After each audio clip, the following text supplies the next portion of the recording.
Still some debris attached.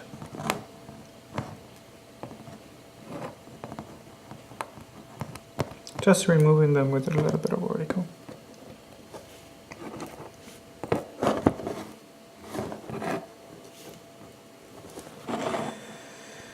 Okay, so this one goes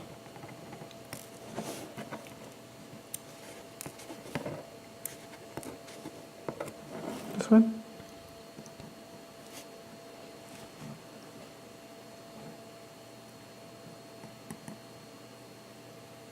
It has to engage the switch lever here, and it has to enter the pin here. It has to be flush. And now I should put the coils. So I will put first the two bigger ones, which are the coil block for chronograph second and the chronograph and the coil block. These are done pretty easy, like so. One.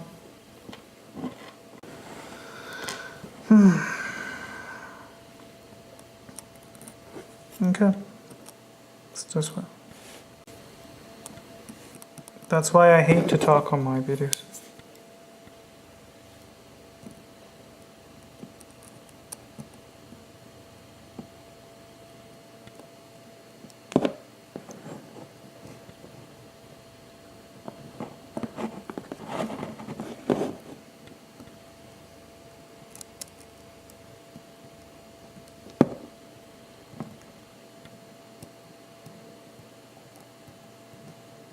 Okay. Now, finally, the other working coil.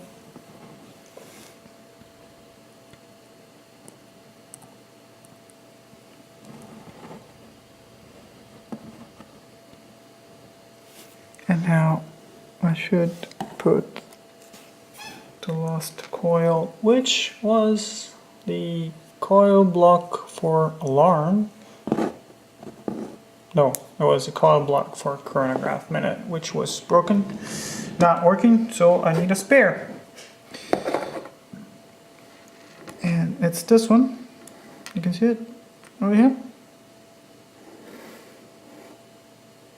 But before, as I said, I want to test it alone. So I'm getting my multimeter, ohmmeter, whatever.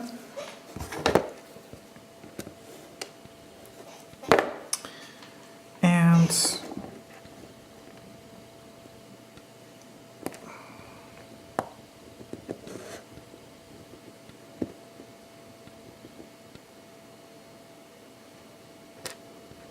no, totally dead.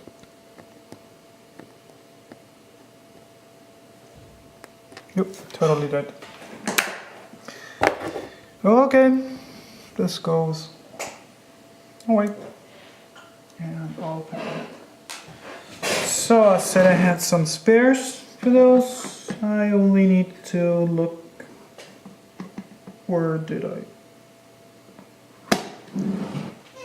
put them? And I can grab them from this movement. I already grabbed two coils from this movement. That's this one. This is a 7T36. You see the coils are there. I'm gonna grab it from here.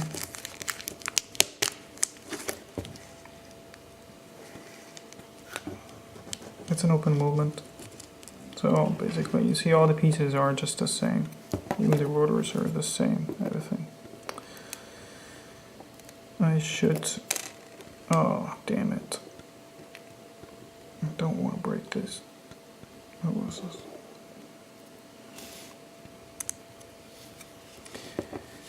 Just bear with me a second, will ya?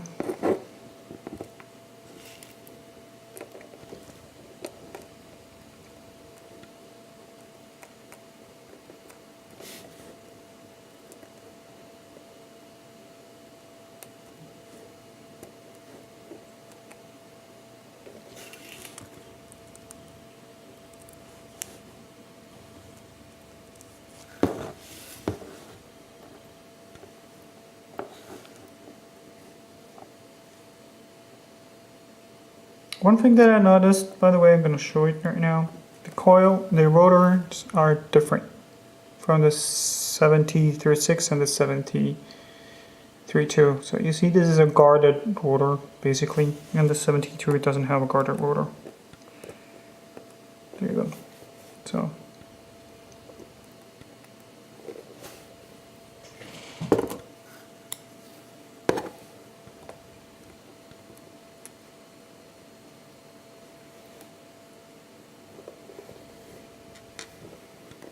let me take both of them. Okay, you didn't see what I did. I just removed the rotors, the coils from this moment, and I'm putting it back inside this bag so I don't lose the parts. This is a 7336 movement that I am fixing.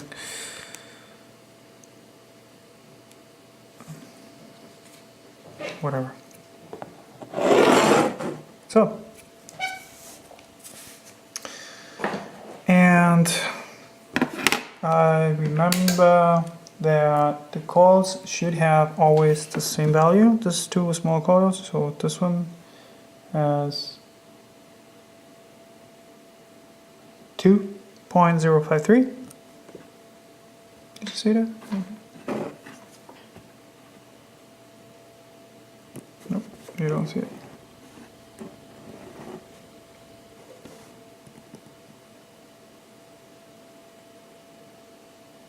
.051, and this small coils here that I took from that moment, although they look different, they should have the same value. Okay, this is awkward. I'm gonna first install it on movement, and then I will check it out.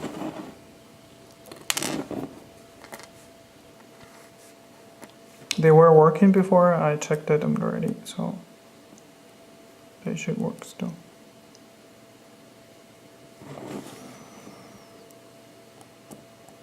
Okay, so here is the coil that I just replaced, and let's see what values I get from it.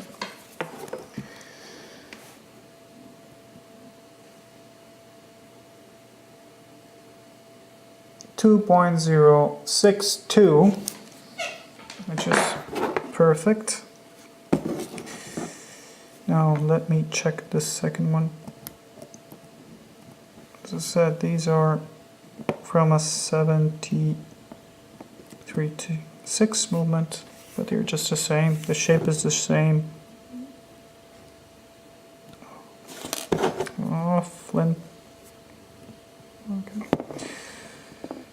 And the values are just the same, the functionality is also the same, so it doesn't really matter.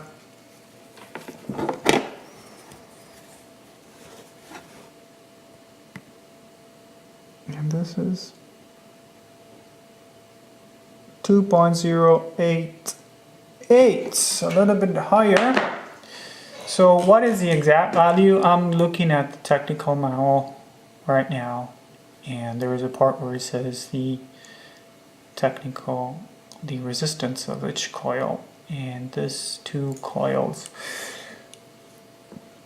should have a value in between 1.8 kilo ohms and 2.4 kilo ohms. So I'm right in between those values. The other two coils, the coil block for chronograph second and the coil block alone, should have values from 1.7 and 2.3 kilo ohms, and I will recheck that for you on this one. And this has a value of 1.809, which is not exactly in between, but it's higher than the lower value. And this other one has a value of 1.805 kilo ohms, so it's good. This one again, it's the new coil that I just put in place, and it's a 2.093 now, which is in between 1.8 and 2.4. And the last one, the old one, is 2.062. So I know this way that all the coils are good to go. What happened here? Oh, this is from the old one. Okay, that's not a problem. So this coil, I am going to safely put it in my spare box. Get a coil.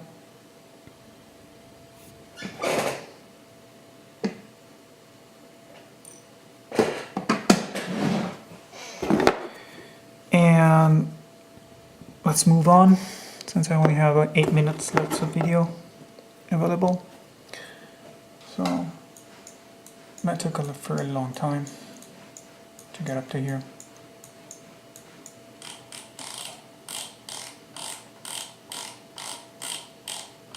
This is my mouse, by the way, if you're wondering.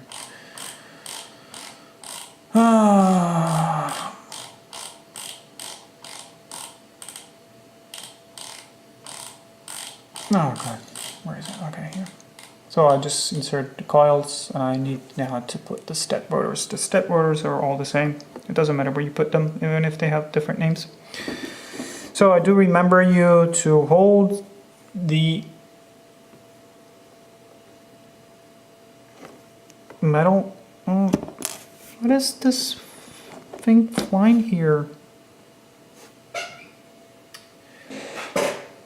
Man.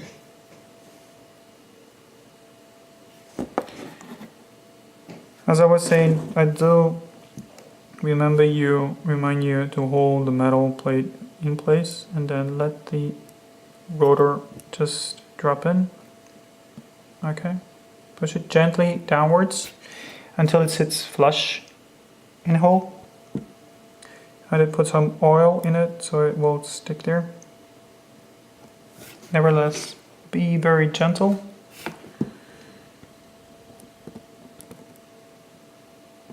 And try to be as precise as possible, because this will avoid errors afterwards. Just like what I did right now. Okay. Perfect. As you see they're perfectly aligned. One is misaligning a little bit, but it doesn't matter. When you put the train wheel bridge on top of it, it will just sit flush. And having 6 minutes left, I will stop here because this is going to be the longest part, all the wheels. So let me empty the card of the camera.